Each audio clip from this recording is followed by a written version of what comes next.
Здравствуйте, друзья! В эфире «Геоэнергетика Инфо». С вами Радайкин Максим и мой сегодняшний собеседник Владимир Бобылев. Здравствуйте! Здравствуйте, Здравствуйте, Максим. здравствуйте. Цены на природный газ на украинском рынке достигли $553 за 1000 кубометров, что является максимальным уровнем с февраля 2023 года, пишет Эксподейл Газ.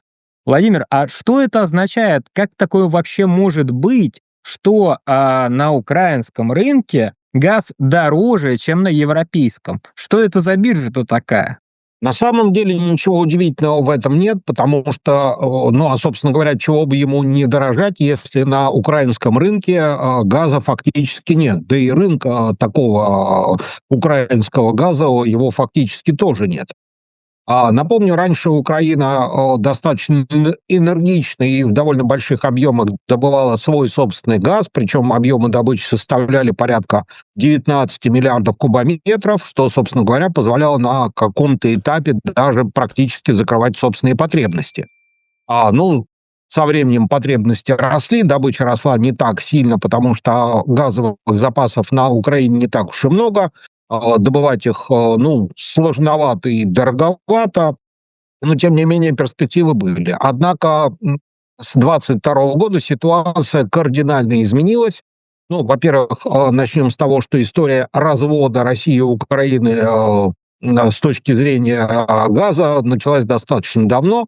Напомню, еще в 2000-х годах возникали постоянные проблемы с газовым транзитом, потому что Украина отбирала газ, который шел в Европу, и использовала его для своих нужд. Поэтому возникали проблемы с выполнением своих обязательств по поставкам европейским странам у «Газпрома». Периодически Украине отключали газ, потом возникали долги, потом Украина обращалась в различные международные суды, чтобы оспорить эти долги. В итоге отношения России и Украины, во всяком случае, по газовым вопросам, они всегда были достаточно сложными, и иногда охлаждение доходило до того, что газ просто отключали.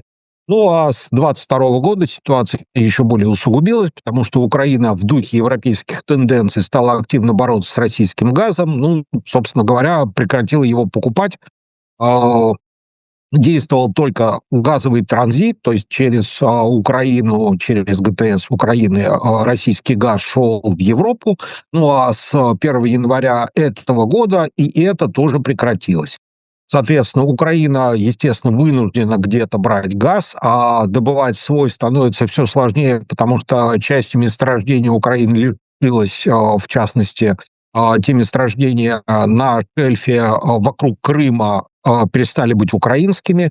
Плюс ко всему по добычной инфраструктуре и по инфраструктуре хранения газа на Украине периодически наносятся удары военно-космических сил России, что, естественно, отнюдь не повышает объемы добываемого газа. Плюс ко всему проблемы с хранением газа и удары по ПХГ привели не только к тому, что в нем технически стало сложно хранить газ, плюс ко всему раньше европейские трейдеры хранили свой газ на Украине, что позволяло иногда забирать из этих хранилищ газ, покупая его или беря в долг, любыми способами. Теперь этой возможности тоже нет, потому что какой трейдер в здравом уме будет хранить газ на территории страны, по которой наносятся удары ФАБами или ракетным вооружением, поэтому, собственно говоря, газ европейских трейдеров на Украине теперь тоже не хранится. А стране брать где-то газ нужно. Соответственно, когда внутреннее потребление падает, внутреннее производство падает, соответственно, транзита через страну не происходит, приходится закупать газ, где придется. Соответственно, сейчас такими своего рода добрыми спонсорами для Украины являются соседние Венгрия, Словакия, которые поставляют Украине газ в тех объемах, которых могут себе позволить, потому что, собственно говоря, и в этих странах потребление газа растет, а насколько мы помним, на территории Венгрии и Словакии каких-то газовых промыслов что-то как не отмечено. Соответственно, эти страны приобретают, опять же, российский газ, который они покупают и получают через газопровод «Турецкий поток». И, соответственно, вот что-то у них остается, и, соответственно, это поставляется на Украину. Опять же, Румыния что-то подбрасывает, но, тем не менее, конечно, сложности есть. Плюс ко всему, проблема еще в чем? Для того, чтобы Украине поддерживать свою, так сказать, экономику и промышленность, требуется энергия. Энергию нужно откуда-то брать, как-то вырабатывать. Соответственно, для того, чтобы эта энергия появлялась, ее нужно либо производить самим, а с этим тоже есть определенные сложности, потому что, во-первых, часть инфраструктуры подразрушена, во-вторых, в связи с достаточно теплой погодой и прямо скажем, наступающей засухой, есть сложности в работе гидроэлектростанций, то есть объем генерации снизился. А закупать в Европе тоже сложно, потому что Европа находится в том же самом климатическом поясе, у них те же самые проблемы, что у Украины. То есть жаркая погода, соответственно, объем потребления электроэнергии растут, а объемы воды в водохранилищах и в реках, там, где расположены гидроэлектростанции, падает. Поэтому объем производства электроэнергии сокращается, и тут как бы хватило бы себе. Какая уж там Украина. Ну, соответственно, приходится увеличивать объемы генерации на газовых электростанциях. И вот тут возникает вопрос, а где же брать газ? То есть, если соседние страны готовы как-то обеспечивать какие-то потребности Украины, хотя бы в каких-то минимальных объемах, а ей требуется больше, то, соответственно, приходится покупать это дороже, потому что спрос рождает предложение. Ну, а повышенный спрос, соответственно, рождает не только предложение, но и повышенную цену на то, что требуется. Поэтому ситуация с ростом цен на газ на Украине совершенно неудивительная. Плюс ко всему еще один фактор на это влияет достаточно существенно. Этот отопительный сезон Украина закончила с рекордно низкими объемами запасов газа. Причем фактически на Украине остался только так называемый технический газ. Это тот газ в объеме где-то порядка 4 миллиардов кубометров или чуть более, который необходим для поддержания работоспособности газотранспортной системы. То есть если забрать и этот газ тоже, то, собственно, после этого сложно будет восстановить обратно ГТС Украины, поэтому есть некий предельный критический объем газа, который оттуда забирать нельзя. То есть фактически можно сказать, что Украина к этому лету подошла с нулем. И теперь перед страной стоит две достаточно сложных задачи в условиях ее, в общем, подрасшатанной экономики, огромных долгов. А напомню, сегодня Украина объявила о том, что она не выплатит очередной транш по своим многочисленным долгам, то есть как бы денег в стране фактически нет.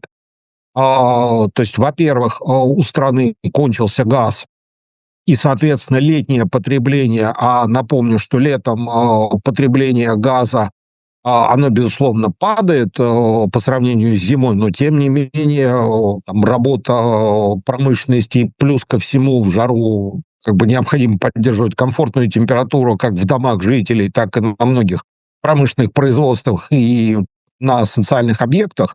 Соответственно, охлаждение воздуха путем кондиционирования съедает достаточно много энергии, и на это нужно тоже где-то ее брать. То есть, получается, нужно поддерживать текущий объем потребления, плюс ко всему уже начинать запасаться газом на будущий зимний сезон. И вот с этим действительно большие сложности, потому что, реально брать газ особо негде. То есть некоторые страны предоставляют Украине средства на приобретение газа, но, опять же, этот газ, его тоже нужно где-то брать, а далеко не все соседние страны могут своим газом поделиться. В общем, сложностей много, и как Украина будет выкручиваться из этих проблем, пока непонятно. Поэтому цена в 500 с лишним долларов за 1000 кубометров дороже, чем в Европе. Это скорее не удивительное событие, а, в общем, наверное, даже тенденция. Поэтому этим летом, может быть, даже стоит ожидать и более высоких цен именно на украинском рынке, в отличие от европейского. Если с ценами все понятно, а газа в принципе-то хватает, потому что вот прошлым летом на Украине, в принципе, все доходило до веерных отключений и порой даже незапланированных. Как сейчас обстановочка предрасполагает? Еще как предрасполагают, более того, украинские власти уже предупреждают жителей о том, что им имеет смысл готовиться к веерным отключениям. Потому что, повторюсь, газ – это не только отопление, но и электроэнергия. Соответственно, если газа не хватает, при этом гидрогенерация из-за климатических условий и ущерба, нанесенного инфраструктуре, не справляется с объемами производства необходимой электроэнергии. Плюс ко всему, напомню, что с атомными электростанциями, которые занимают достаточно важную часть в энергобалансе Украины, тоже все не очень хорошо. Собственно, Запорожская АЭС, ну, собственно, все знают, что с ней сейчас происходит и под чьим контролем она находится. А что же касается остальных атомных станций, то здесь тоже есть сложности, потому что Украина, разведясь напрочь с Россией, перестала закупать не только газ, но и, соответственно, ядерное топливо, необходимое для работы АЭС. Плюс ко всему необходимо обслуживание этих самых реакторов, с этим хорошо справлялись специалисты Росатома, потому что, собственно говоря, те реакторы, которые работают на украинских атомных электростанциях, ну, собственно говоря, это вот российское производство, советские модели, и с ними хорошо умеют работать, например, Росатом. А вот добрая, дружественная компания американская Westinghouse, которую приглашали украинцы для того, чтобы что-то сделать с своими АЭС, чтобы они опять заработали, вот они как раз с ними работать не умеют. И поэтому топливные сборки, которые они предлагают туда, не подходят. И, соответственно, технологии, которые используют американцы, они не подходят для ремонта наших реакторов. Ну вот тут как бы тоже есть проблемы с производством. А поделиться своей энергией Европа этим летом с Украиной не очень в состоянии, потому что, ну, самим не хватает. Поэтому веерное отключение, наверное, это то, к чему имеет смысл готовиться, и, скорее всего, ситуация будет даже хуже, чем прошлым летом. А напомню, да, прошлым летом многие из нас видели кадры работы там, украинских каких-то предприятий, магазинов, когда возле каждого магазина стоял генератор бензиновый или дизельный, и, собственно говоря, вот позволял таким образом работать. Поэтому стоит ожидать такой же ситуации, а может быть даже хуже. Но все-таки на Украине есть и атомная, и газовая, но там же есть еще угольная генерация, и там тоже это вариант к выработку энергии. На угле они разве не могут пока перетоптаться? Могут, но здесь тоже есть проблема, потому что уголь, раньше-то его на Украине было много, до тех пор, пока в состав Украины входили нынешние российские территории в виде там Донецкой и Луганской народных республик.